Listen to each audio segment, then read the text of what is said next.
Yuarruok mapek ne okwako chenro mar chako winjo bura ma opedhi od bura kadwaro ni ogole apisi komishonas 4 mag IEBC. Kweth mag Azimio la Umoja kod Kenya Kwanza ne opogore paro ewi chenro ma itayo gi komiti mar od bura marango weche mag chike kod ratiro. Chris Owino miyo ler kaka ne ota chenro no. E karomo mar County Hall, yuarruok e kind jood bura mag Azimio la Umoja kod Kenya Kwanza obwogo rocho bura mar thicho oko komishonas 4 mag IEBC mane othir kod duoko ma yiero matend piny masani ong'ere kaka Cherera 4. Liet mar siasa ne ochako idho malo kinde ma jago poro mar jood bura manok Junet Mohamed osoko wang' jakom komiti mar od bura mochung' ne weche mag chike George Murugara kuom kelo chike manyien modhi ataro kod chike matayo twak mag od bura. You're just supposed to guide us as our chair, but a ruling can only be made by the Speaker of the National Assembly.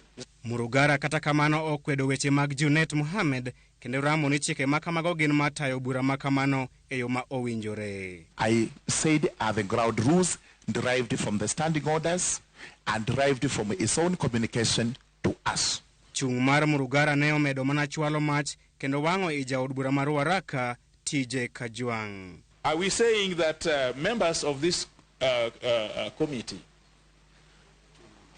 do not have an authority, do not have views?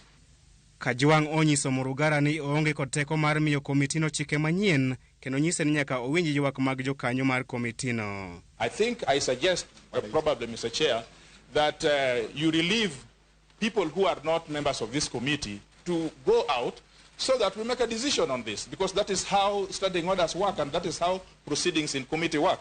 Thank you, Mr. Chair. Being a house of democracy, we are very few here. Let's take a vote. If it's 5 minutes, we agree. If it's 10 minutes, we agree. And if the 5 wins, they keep quiet. Yuarruok makamano ochungo burano kuom thuolo machuok mar miyo gi thuolo malalruok ewi ywak mag Azimio kod okinde mag Cherera 4.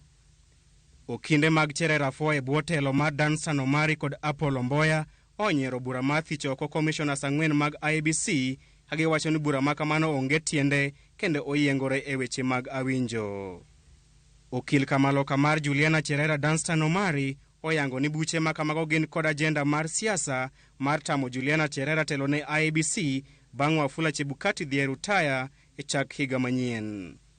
We urge this committee not to fall into that political trap, to move so fast and recommend so that a tribunal is set to remove the current vice chair.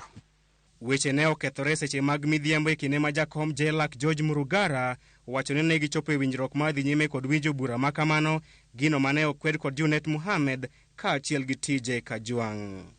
Yeah, we want to tell you we are not going to participate in a ceremony that is meant to Kenya. Yeah, we are going to. Wach makamano ne omiyo jood bura mag Azimio wuok oko e bura makawuono. We cannot participate in a kangaroo proceeding. We cannot. This is an affront to the Constitution. And no, we cannot allow this topic.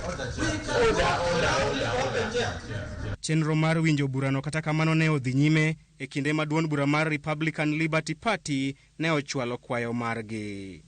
Kata kamano, okil kamaloka mar Republican Liberty Party oyudore kama tek e lero ne jokanyo mag komitino ketho mag Cherera 4. And from where I sit, Honorable Chair, there is no single violation that has been highlighted by the Learned Council. And unless he convinced me otherwise, I must admit from where I sit,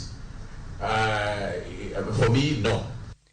Reverend Nthubi Ndwiga ema oloro pap kendo sayo Cherera kod kweth mare kuom ne temo loko dwaro mag jopiny kuom jiwo Wafula Chebukati mondo ne olando gai mar Azimio Raila Odinga kaka jaloch e yiero mokalo. By refusing to follow the well set out guidelines for the verification and tallying announcement of the presidential election, the commissioners committed gross misconduct contrary to Articles 10, 73.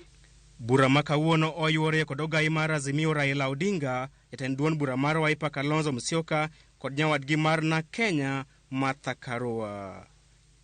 Bura makamano dhi nyime chieng' tich abich kama Steve Owuor kod Geoffrey Lagat ema dhi chwalo kwayo margi.